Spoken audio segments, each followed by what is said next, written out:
Thank you and welcome to Jyotish for All once again and I am your favorite host Ajish Venugopalan। मेरा नाम अजीश वेणुगोपालन है और आज हमारे साथ हमारा गेस्ट बनकर आया हुआ है प्रमोद जी, जो जाने माने एस्ट्रोलॉजर है। उत्तराखंड से वो देहरादून में रहते हैं। उनका 15 साल का तजुर्बा है और वो खास करके करियर के बारे में, वेल्थ क्रिएशन के बारे में, मैच मेकिंग मतलब शादी के बारे में, उसके ऊपर अपना एस्ट्रोलॉजी के सलाह लोगों को देते हैं। प्रमोद जी, बहुत बहुत धन्यवाद, आप हमारे शो में आए और आपका बहुत बहुत स्वागत है इस कार्यक्रम में। जी धन्यवाद। Thank you Pramod ji. तो हम चालू करते हैं आज का इस एपिसोड में। हम बहुत गहरी बात करेंगे वेल्थ क्रिएशन के ऊपर कि धनवान कैसे बना सकते। हम एक आदमी को धनवान बनने के लिए कैसी कुंडली होना जरूरी होता है, राइट? तो पहला सवाल है आपसे प्रमोद जी, धनवान होने के लिए कौन कौन से भाव मजबूत होने चाहिए? मैं ये सवाल को इंग्लिश पर भी दोहरा देता हूँ for the benefits of some of the other viewers. What are the houses in a chart, in a kundali, that should be strong to make you wealthy or help you accumulate wealth? Over to you, Pramod जी, जहाँ तक भावों की बात है, धन कमाने के लिए तो काफ़ी कुछ चाहिए होता है। तो वैसे तो सभी भाव देखे जाने चाहिए धन के संबंध में, क्योंकि व्यक्ति धन से ही जीता है, धन से ही सब कुछ उसका धन से ही है। तो पूरी कुंडली का ही विश्लेषण किया जाता है धन के संबंध में। लेकिन जो खास भाव होते हैं तो उनको मैं गिना देता हूँ। जैसे कि प्रथम भाव, सबसे पहले होता है प्रथम भाव। प्रथम भाव व्यक्ति का व्यक्तित्व ही होता है, उसकी पर्सनैलिटी होती है, उसका चरित्र होता है। तो प्रथम भाव से यह देखा जाता है कि व्यक्ति धन कमाने के लिए कितना जिम्मेदार है, कितनी मेहनत करता है, कितना परिश्रम करता है और कितनी धन कमाने के लिए कितनी परवाह करता है। दूसरा भाव आता है खुद धन का। दूसरा भाव जो होता है धन से संबंधित, स्वयं धन का ही भाव होता है। और ये भाव बताता है स्थायी संपत्ति के बारे में, जैसे कि प्रॉपर्टी हो गई, जैसे वाहन हो गए, या जमीन जायदाद हो गई, या पैतृक संपत्ति भी इसमें गिनी जाती है। तो और एक भाव है पंचम भाव। पंचम भाव बुद्धि विवेक का भाव है। वैसे इस भाव से संतान का सुख भी देखा जाता है, लेकिन यदि धन के संबंध में बात करें तो ये भाव बुद्धि विवेक का है। तो इससे ये देखा जाएगा कि व्यक्ति धन कमाने में कितना अपना बुद्धि विवेक का इस्तेमाल करेगा, कितनी समझदारी से लोगों को आकर्षित करेगा। यदि वो बिजनेस में है तो लोगों को कितना आकर्षित वो कर पाएगा। प्राइवेट नौकरी में भी है तो बॉस का कितना दिल जीत पाएगा, या कितनी बुद्धि विवेक से, कितनी समझदारी से वो अपना कार्य कर पाएगा, कितनी समझदारी से धन बचा पाएगा या धन कमा पाएगा। फिर इसके बाद है नवां भाव। बहुत ही महत्वपूर्ण भाव है पूरी कुंडली में, जो कि व्यक्ति का एक तरह से भाग्य ही निर्मित करता है। यानी कि पूर्व जन्म के व्यक्ति के जो भी संस्कार होते हैं वो नवम भाव से हम देखते हैं। इस जन्म में व्यक्ति की स्थिति कैसी होती है, ये नवम भाव से हम देखते हैं। तो व्यक्ति यदि गरीब परिवार में पैदा हुआ है, ये उसका नवम भाव निश्चित करता है। और अमीर परिवार में पैदा हुआ है, या उसके पास कितनी पैतृक संपत्ति है, या उसके माता पिता कितने सक्षम हैं, ये नवम भाव से देखा जाएगा। तो ये भी होना बहुत जरूरी है, ये चीजें नवम भाव। फिर एकादश भाव बड़ा ही महत्वपूर्ण है धन के क्षेत्र में, क्योंकि इसको ज्योतिषीय भाषा में आय का भाव ही कहा जाता है। इससे आय निश्चित होती है। इससे सीधा ये देखा जाएगा कि व्यक्ति कितनी अर्निंग करेगा, कितनी अर्निंग कर सकता है, या कितनी अर्निंग वो करेगा भविष्य में। तो ये कुछ भाव होते हैं जो कि ज्योतिष में निश्चित किए गए हैं धन के संबंध में। लेकिन एक भाव और होता है सातवां भाव। सातवां भाव को कई लोग व्यापार का भाव भी कहते हैं। व्यापार का अर्थ होता है कि व्यक्ति दूसरों को कितना आकर्षित कर सकता है धन के संबंध में। जैसे कई पब्लिक के कार्य ऐसे होते हैं कि जिनको आकर्षित करके व्यक्ति धन कमाता है, जैसे वकालत करके, या होटलों में कुछ ऐसा काम करके, या काउंसलर हो करके, इस तरह से। तो ये कुछ भाव होते हैं जो धन के संबंध में देखे जाते हैं।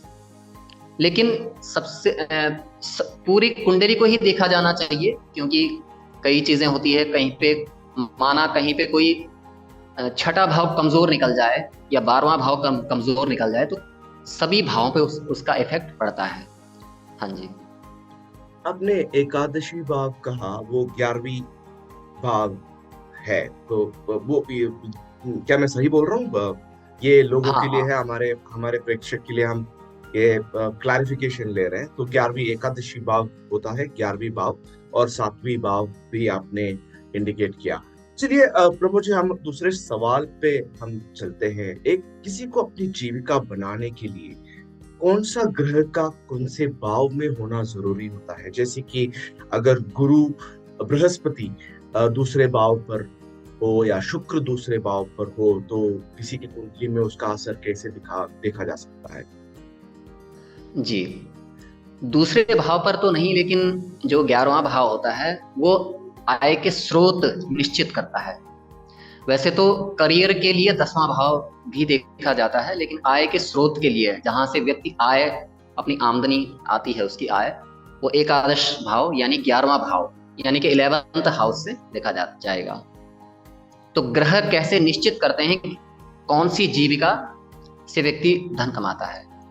तो जैसे उदाहरण के लिए मैं कुछ 2-4 ग्रह गिना देता हूं कि कौन सा ग्रह कैसी जीविका निश्चित करता है। तो जैसे सबसे पहले हम लेते हैं सूर्य को, सबसे पहला ग्रह सूर्य ही है।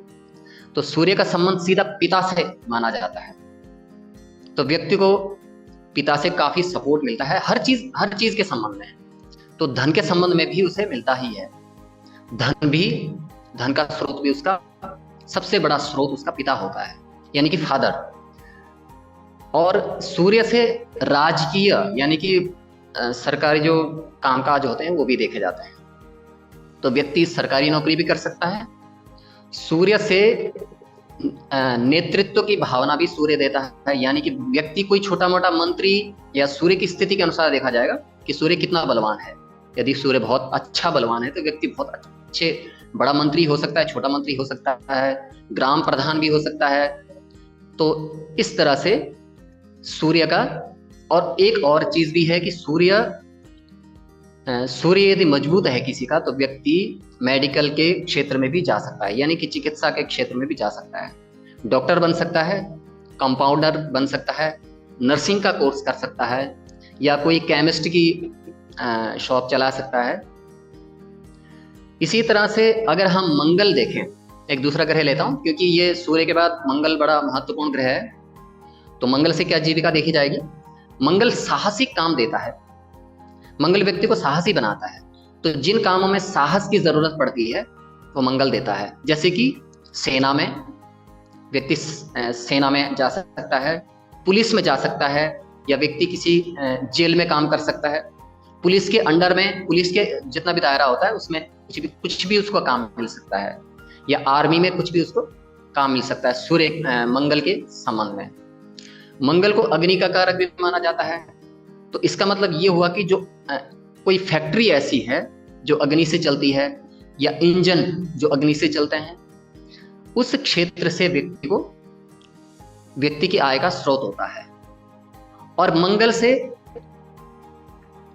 मंगल से शस्त्र यानी हथियार, तो कोई हथियार बनाने वाली फैक्ट्री है, या हथियार बेच भी सकता है, हथियार की दुकान भी हो सकती है, या हथियार बनाने वाले कोई फैक्ट्री में भी काम कर सकता है। इस तरह से कई चीजें देखी जाती है। और जब दो ग्रहों का कॉम्बिनेशन होता है, एक बार मैं एक उदाहरण दे देता हूँ थोड़ा सा 2 मिनट के लिए, कि सूर्य और मंगल अगर दोनों एक साथ कारक हो जाएं तो व्यक्ति सीधा एक अच्छा सफल डॉक्टर बनता है, सफल सर्जन भी बन सकता है और सफल डॉक्टर बनता है। तो मुख्य रूप से तो सफल सर्जन ही बनता है, क्योंकि मंगल शस्त्र कर्म देता है और सूर्य चिकित्सा में सफलता देता है। तो दोनों को मिला करके व्यक्ति एक ऑपरेशन थिएटर में काम करने वाला या एक सफल सर्जन बनता है। इसी तरह से अगर बृहस्पति को देखें तो बृहस्पति धार्मिक ग्रह, धर्म कर्म के क्षेत्र में सफलता दिलाता है। तो व्यक्ति को जैसे किसी मंदिर का अध्यक्ष बनाएगा, या पुजारी, जैसे पुजारियों के ज्यादातर बृहस्पति मजबूत होते हैं, और किसी धार्मिक संस्था का अधिकारी बना सकता है, किसी धार्मिक संस्था में काम करने वाला बना सकता है, आध्यात्मिक गुरु बना सकता है। आध्यात्मिक गुरु का कोई गार्ड या कुछ उनके नीचे काम करने वाला, इस तरह से उसका आय का स्रोत होता है।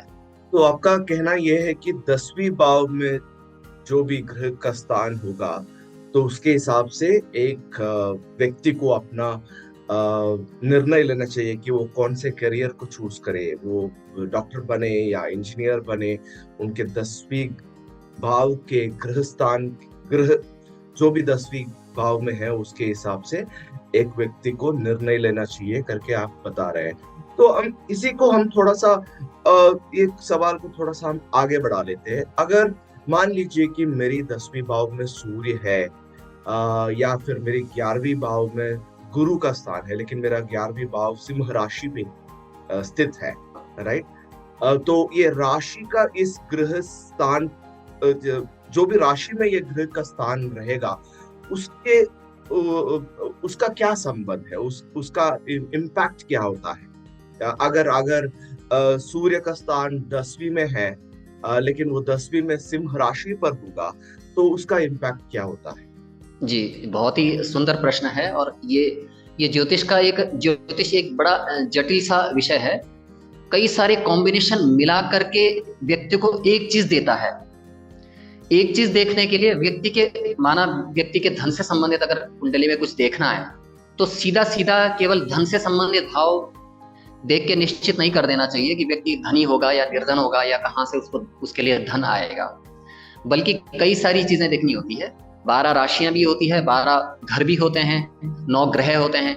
तो इन सब का कॉम्बिनेशन मिला करके एक निचोड़ जो निकलता है। तो जैसे कि उदाहरण लेते हैं कि जैसे माना एकादश भाव में मेष राशि है और उसमें बृहस्पति बैठा हुआ है। एक उदाहरण लेते हैं छोटा सा, उसमें बृहस्पति बैठा हुआ है, तो ये देखा जाएगा कि मेष राशि का स्वामी कौन है। सबसे पहले तो ये देखा जाएगा कि मेष राशि का स्वामी कौन है। मेष राशि का स्वामी मंगल की स्थिति क्या है, मंगल कितना मजबूत है, अपने भाव को देख रहा है या नहीं देख रहा है, ये देखा जाएगा। उसके बाद बृहस्पति की स्थिति देखी जाएगी कि बृहस्पति मंगल का मित्र है, शत्रु है या सम है। उस तरह से वो फल देगा। तो ज्योतिष में मंगल और बृहस्पति मित्र होते हैं। तो ये तो नैसर्गिक मित्रता हुई, लेकिन एक तात्कालिक मित्रता भी होती है, उसमें ज्यादा समय लग जाएगा। तो फिर तात्कालिक मित्र और नैसर्गिक मित्र दोनों अगर मित्र हैं तो अधिमित्र हो जाता है।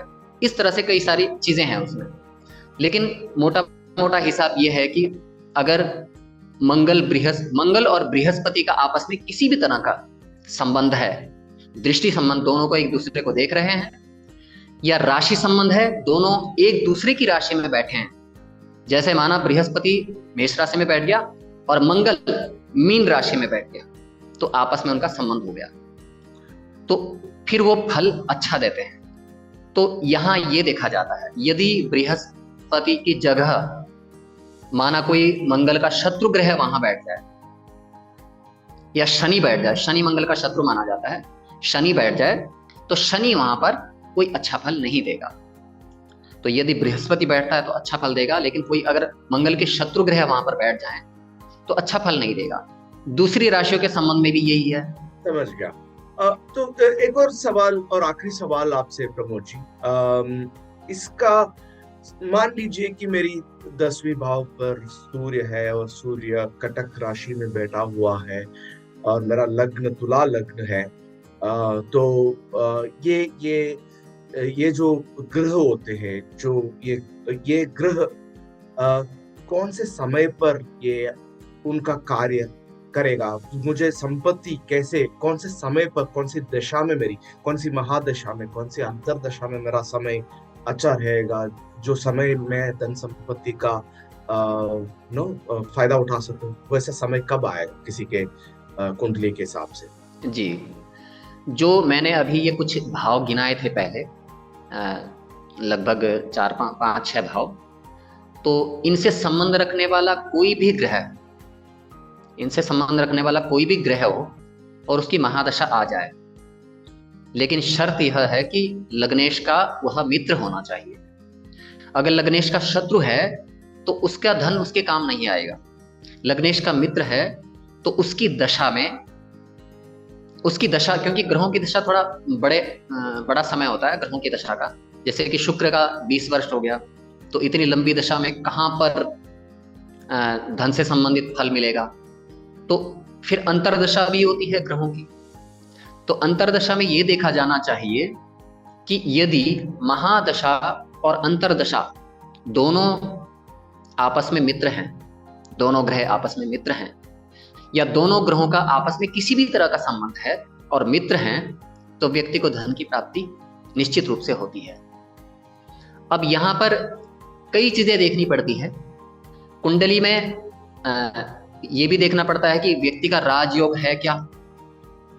राजयोग का एक मोटा मोटा हिसाब ये होता है कि केंद्र जो हमारा पहला, चौथा, सातवां और 10वां, इसको केंद्र भाव कहते हैं।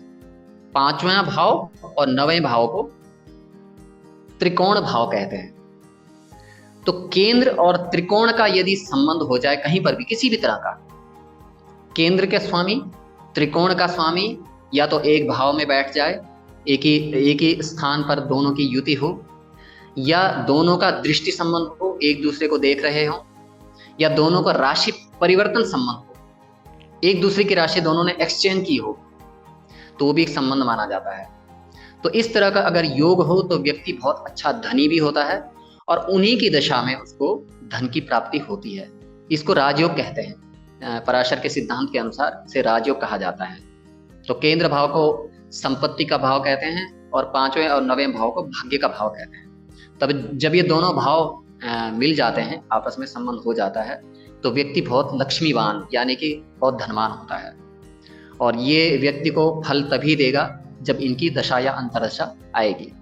और एक बात का ख्याल ये भी रखना चाहिए कि व्यक्ति का गोचर ग्रह भी अच्छे होने चाहिए।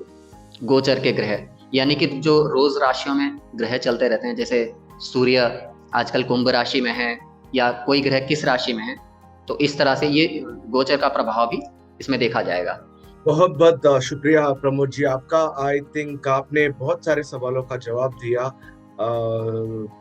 धनवान होने के लिए और रिगार्डिंग वेल्थ रादर। दोस्तों, my name is Ajish Venugopalan. I have done my MBA. I do my own business and I consult and work for Jyotish for all as well. अगर आपको हमारा कार्यक्रम अच्छा लगा हो तो हमारा बेल बटन पे दबाइएगा, हमारे चैनल पर सब्सक्राइब कीजिएगा। और प्रमोद जी, आपने हमारे काफी सारे सवालों का उत्तर दिया। मेरे ख्याल से ये जो लोग ये कार्यक्रम देख रहे हैं उनके समझ में आ गया होगा कि अपना अपना कुंडली के हिसाब से, लग्न के हिसाब से कुंडली दिखा करके एक बार ज्योतिषी से बात करने में कोई दिक्कत नहीं होनी चाहिए। और उसके हिसाब से बहुत सारे प्लैनेटरी कंडीशंस एंड एस्पेक्ट्स के हिसाब से किसी किसी का समय बदल जाता है। ये भी बहुत जरूरी है कि आप जेनरिक प्रेडिक्शन के ऊपर ना डिपेंड करके आप अपना कुंडली के हिसाब से आप इस साइंस को अगर मानते हैं तो मेरे ख्याल से ये साइंस काफी बेनिफिशियल है सबके लिए। प्रमोद जी, बहुत बहुत धन्यवाद। आप आके हमसे बात किए और हमारे प्रेक्षक का मदद किया इतने सारे सवालों का जवाब देकर। We wish to see you again in the next episode of Jyotish for All. Until then, thank you very much. Goodbye. नमस्कार, धन्यवाद।